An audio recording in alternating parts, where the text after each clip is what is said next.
When it comes to injuries, Michael Carter, obviously you guys know he didn't make the trip. He's still in concussion protocol. There's a good chance that he'll be out this week. Having him, Kane and Jermaine, they'll be day-to-day. There's a really good chance we'll get some work with both of those guys tomorrow. So we'll see exactly how that goes. Alan Lazard, he didn't make the trip. He has a personal deal he's dealing with. So he'll be out. He'll be out also.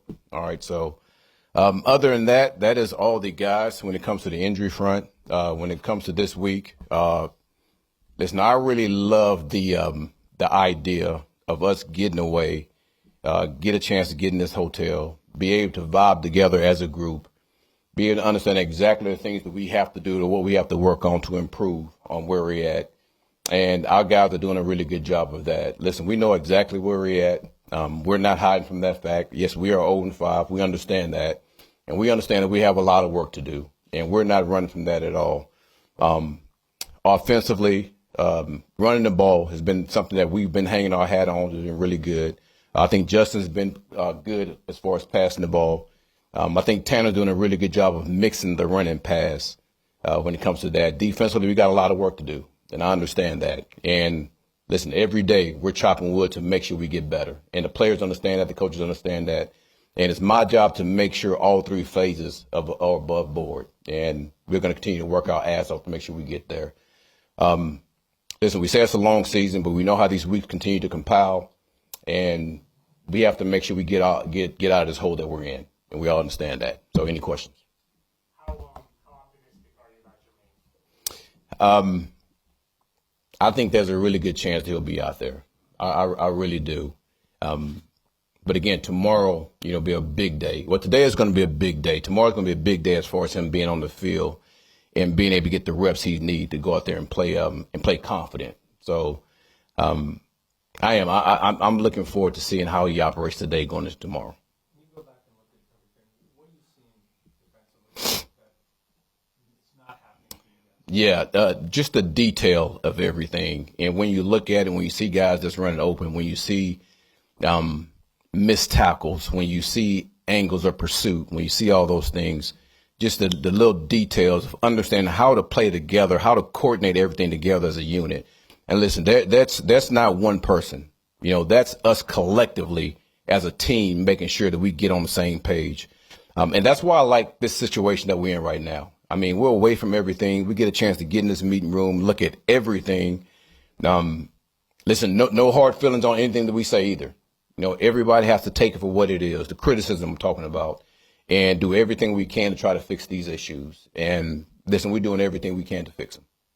I mean, you just touched on this a little bit, but in your experience, it's like getting away in this way and having the whole group just it's just you guys here, like none of the outside noise, all that stuff. Can that be beneficial when you're struggling? It can. It can. And that's what I said early on. When I first started, I thought that this was going to be a really good trip for us. And listen, our guys are buying into that. But the thing that we're not running from is the fact that we are. We're 0-5. And there's a lot of work for us to get done. And this is a really good week to try to hone in on those things because it is a lot of distraction on the outside. But that's what the NFL is, and you can't run from that. And, again, I'm not running from that either. We just got to work our ass off on a daily basis to get out of this hole. AJ, when you look at your passing game, Yep. you guys have done some stuff at the end of games, but the beginning, the first three quarters, it hasn't really been as consistent. What are you guys going to do to get that passing game where you want it to be? You know what? That's something that we've talked about, over these last couple of weeks to make sure that, and listen, I understand from the outside that people are going to say, okay, we're getting yards because I don't know if teams are. No, listen, teams play in this league and no one wants to just give up yards.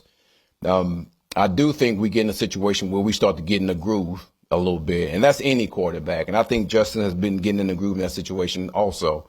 Early in the season against Pittsburgh, I didn't think that was the case. Some people might say it, but I didn't think that was the case. Buffalo, listen, we just got our ass up against Buffalo. All right. Come back to Tampa. I thought Tyrod did a pretty good job in that game. So, and I can go on and on. But I understand what the naysayers are saying. I think our guys are doing a pretty good job as far as getting the passing game where it needs to be. And then we got to improve, and I know that. And we will improve in that situation. Listen, listen, I have no issues with where we're at right now in the passing game. Broncos, I think, have like 21 sacks. What stands out about their pass rush that makes them challenging? Well, they have two edge guys that are pretty elite when it comes to that. They have interior guys. I think that does a hell of a job. And when you have the corners, the man-to-man guys you have, it makes the quarterback hold the ball for quite a bit. So I think they do a good job of coordinating how they want to play defense. And they're very aggressive, very aggressive. They're sending 5 at you, majority all the time. So, listen, our O-line has their work cut out for them, and they know that. I mean, it is what it is. And plus our receivers know they got to get open. And Justin got to be able to deliver a ball and throw it accurate, because guys going to be tight on them. So, listen, we got to work this week to make sure we get that. Our scout team has to do a good job of making sure we give them that picture. And listen, we got to go out there and outcompete these guys. Can you speak about your relationship with Sean going back to 2008? Yeah. Playing there in New Orleans and then coming back in 16? Yeah, I owe a lot to my coaching development to Sean. I think he's a hell of a coach, offensive minded, really understand exactly how to attack different defenses. And he's taught me a lot about being a coach. And listen, he's one of the guys that I love everything about, who he is and what he's about. And I'm looking forward to competing against him because I know how he is. And this will be a competitive battle between the both of us. But I also know as both coaching staffs, there's some friends on each side with that.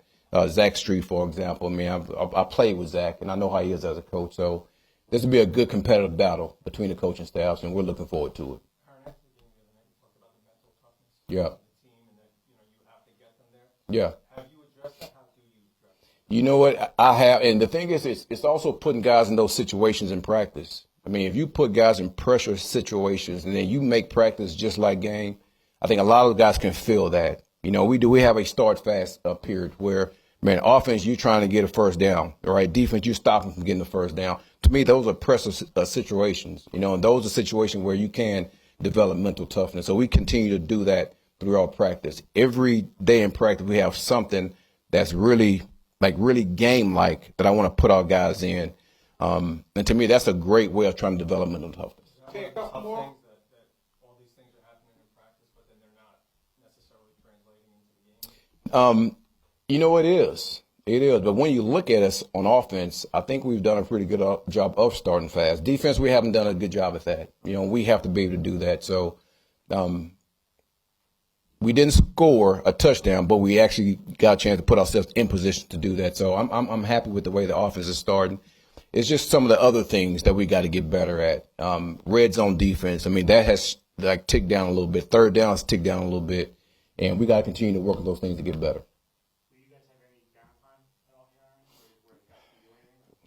Man, we're here to play a game. That's what the focus is. Obviously, when, you have to drive home and things like that, you're going to have extra time. But, man, our total focus is how do we go out there and how do we beat the Broncos? And that's what we're working on every day. So, and I think guys are looking at it that way, too. I really do. I don't think I know. I know. So, everything that we do while we're here, man, is focused on how do we beat the Broncos and go out there and playing our ass off for this game. Where does Mason improve the most? I mean, each week we're seeing more production Yeah. as far as the passing game. And how does he change the dynamic in terms of space on offense? Well, I think that's something that we've talked about, I think the last 2 weeks of making sure he's getting involved. Obviously, he's a damn good receiver. He's improved as a blocker. I said that during training camp. And he allows us to have another dynamic player out there to open space up for everybody else. And I think when you create that with another player just like him, it allows other guys to get one-on-ones too. So, and we're going to continue to utilize him. Now, he's doing a good job. There's a lot of things he can do better with, but I think, our quarterbacks are doing a good job of getting him involved and getting him involved early. Last one here with Jamie. He kind of has a spotlight on this season. He's the captain of his team now. Say it again? Jamien Sherwood. Yeah. He's got a little spotlight on him. Right? Yeah. He got the big contract in March. He's the captain of this team. Yeah. Now, how do you feel that he's played in the first 5 years? I think he's played well. I mean, obviously there's a lot that he can do better at. And you know what? Sometimes when you have that C on your chest, sometimes when you get that big contract, sometimes you feel like you need to do more. All right. But it's easy to get him dialed back, man. Just take care of your job, along with making sure you get everything coordinated as far as the defense is concerned. I think that's just normal for most guys. And once you become a captain, once you get that contract, you feel like you have to do more. When all you got to do, man, just do your job and make sure you coordinate the defense like it should be coordinated when it comes to you guys on the field. So I like where he's at. I mean, obviously he can do some things better, along with a lot of us. All right, but I think you're going to see a guy that's going to continue to improve because of where his mindset is right now.